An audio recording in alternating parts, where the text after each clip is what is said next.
Hello, welcome to Movie Moments. Today I'll be narrating one of the best movies released in 2022, The Woman King. You ready? Let's go. In an African kingdom lived the people of Dahomey. A new king Gezo, young and brave, just ascended the throne. Dahomey's enemies, the Oyo Empire, has joined forces with the Mahi people to raid Dahomey and sell her people to European slavers. While the Oyo Empire has guns and horses, the Dahomey has but an elite force of female soldiers, the Agoje, led by General Naniska to defend the land. And so the story begins. The movie opens with soldiers from Mahi gathered around a bonfire. They suddenly hear strange noises but first dismiss it as birds. Then a group of warrior women rise from the fields and attack them. The women slaughter the men and free the captives. The Migano, Naniska, as called by her people, sees a horseshoe and suspects the Oyo soldiers have something to do with the Mahi people. Next, we're transported to the beautiful kingdom of Dahomey. A young girl, Nawi, and her friend are in the marketplace when a sound from afar sends them all running with excitement. The Agoje has returned with the captives. The people bow as they pass as it is forbidden to look upon them. Naniska seems worried despite their victory, so she requests to see the king. Nawi gets home to a big shock. Her parents have sold her off to an elderly man for marriage. The man asks a question. When she doesn't respond, he gets violent with her, which angers her to push him down. He flares up and leaves. Nawi's father is so angry, he drags his daughter to the palace and offers her to the king. Izogi, one of the Agoje, takes her in. Nawi is in awe of the sight of women training. The Oyo soldiers visit Mahi where the Agoje raided, and their general Oba is enraged. The king of Dahomey, King Gezo, makes his way to meet with his council. He greets his wife as he passes. Naniska is there waiting on him as the king's guard. One of the wives, Shante, is jealous at how Naniska is able to approach boldly before the king in war clothes. The king's attendant immediately puts her in her place. In council, the king presents the horseshoe Naniska found and decides not to pay tribute to the Oyo Empire anymore. He seeks emancipation for his people, especially now the Oyo Empire dines with their enemies. Migan, a council member, advises him against it as it might bring about war. He suggests they maintain the current tribute to keep the peace and prosperity.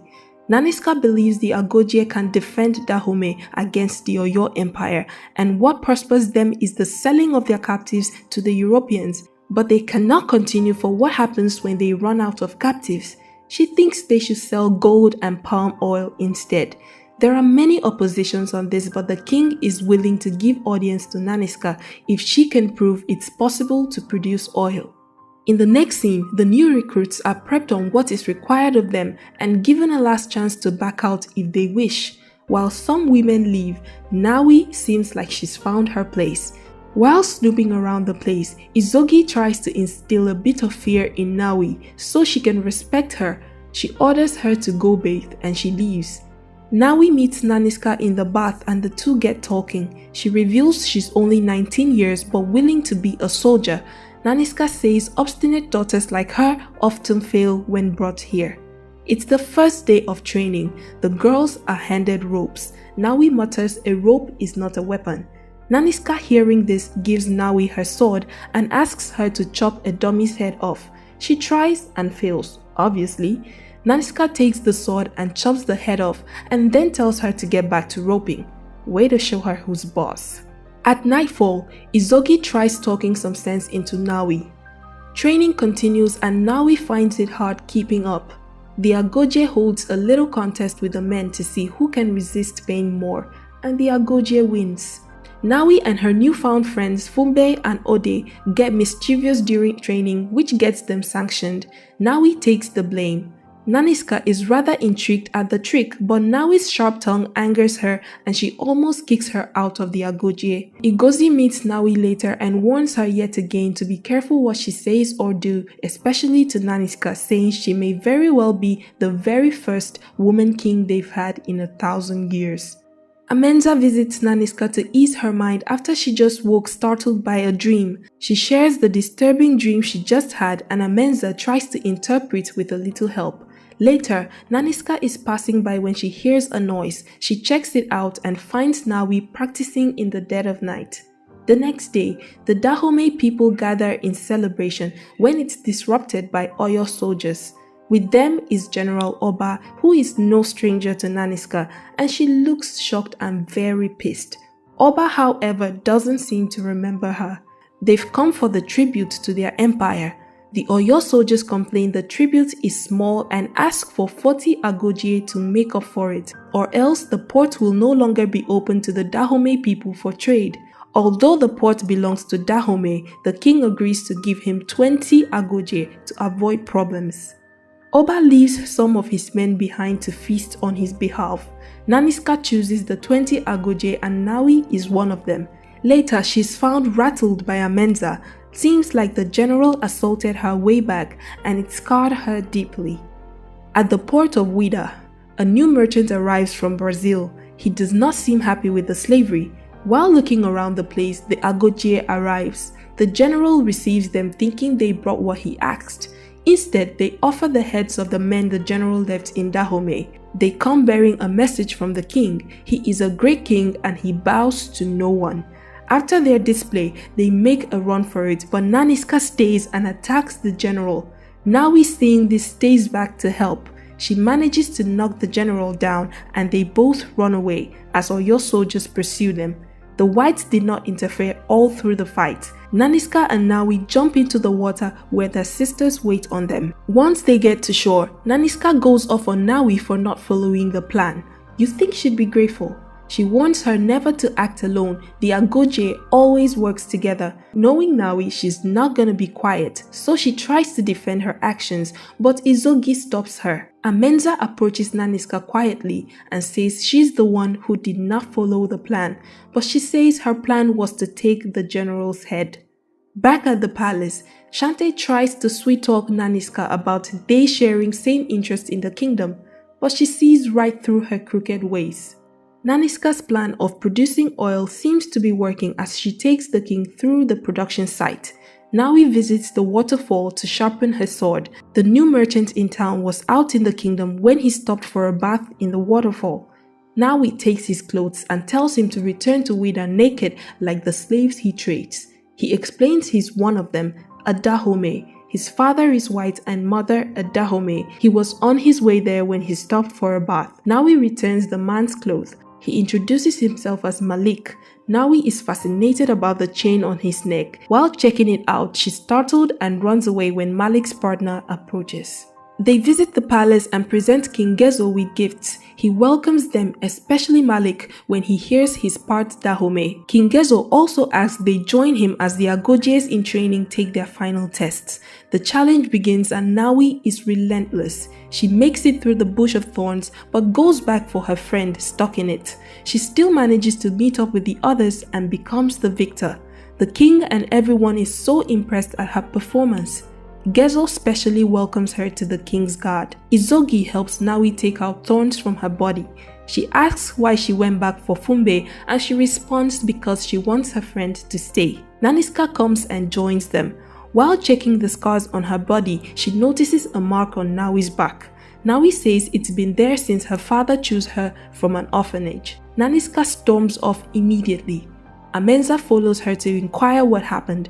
Apparently, Naniska had a child. She gave her to Amenza to do with as she pleases, calling it a burden. Amenza gave the child to a missionary. She tells her to calm down, there is no way that child could be Nawi. The merchant tries to reason with King Gezo about his decision to stop slave trading after Shante briefs him of the palm oil production. Meanwhile, Malik goes around the palace. Nawi sees him and goes to have a word.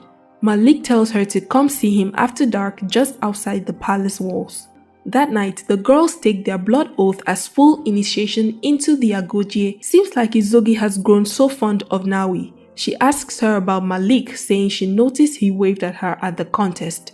Izoki tells her love makes one weak and she shouldn't give her power away. Later, Nawi sneaks out to go see him. They just sit and talk, then he informs her that General Oba is plotting something big for Dahomey. Nawi rushes to tell Naniska, but before leaving, she gives him a sacred stone and takes his sword to remember him by. Nawi rushes to Naniska to tell her what she heard, but she reprimands her for seeing a man and warns her not to think she's too special not to be kicked out of the Agojie. Nawi protests that she has done her best and proved she is the best. She's too careful and would never be captured. Naniska says she was captured and raped every night by Oyo soldiers. She was lucky to make an escape with Amenza, but she was with child. After giving birth, she cut the child and put a shark tooth in her arm before giving her away.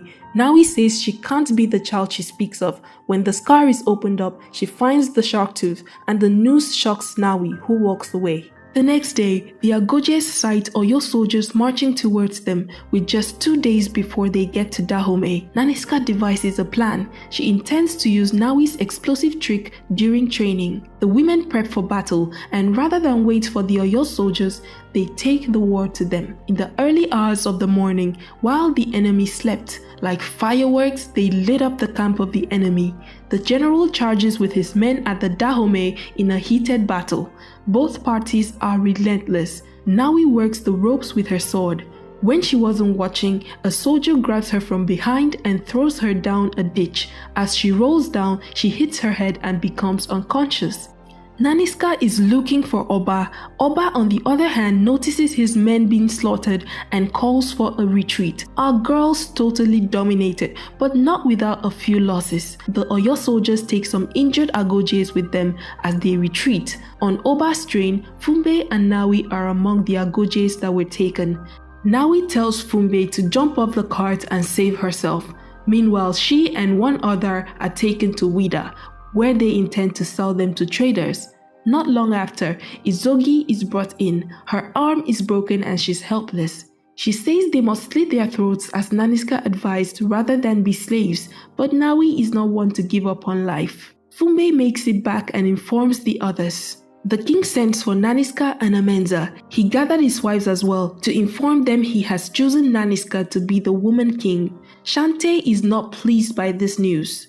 Naniska is honored but seeks the king's permission to go seek out the captives, but the king refuses. He says they sacrificed for the good of many, and she is to stay and do her duty as bestowed on her. The next day, Nawi and her sisters are auctioned to the whites. The girls have made an escape plan which almost fails when Malik sees Nawi. Thankfully, his little protest gives the girls the perfect distraction to make their move. The girls make a run for it, but Nawi is captured by some men. Izogi goes back for her and gets shot. She teases Nawi one last time before giving up. Oba offers Nawi to Malik for a price. Naniska has made a decision to go after her daughter. Amenza tries to stop her, but she leaves anyway. The following day, she turns back and finds Amenza, Migan, and some few Agojes following her. Malik buys Nawi and locks her in a room to keep the whites from hurting her, since she killed a white man while trying to escape. He gives her a key for whenever she wants to escape, but also suggests she comes with him to England.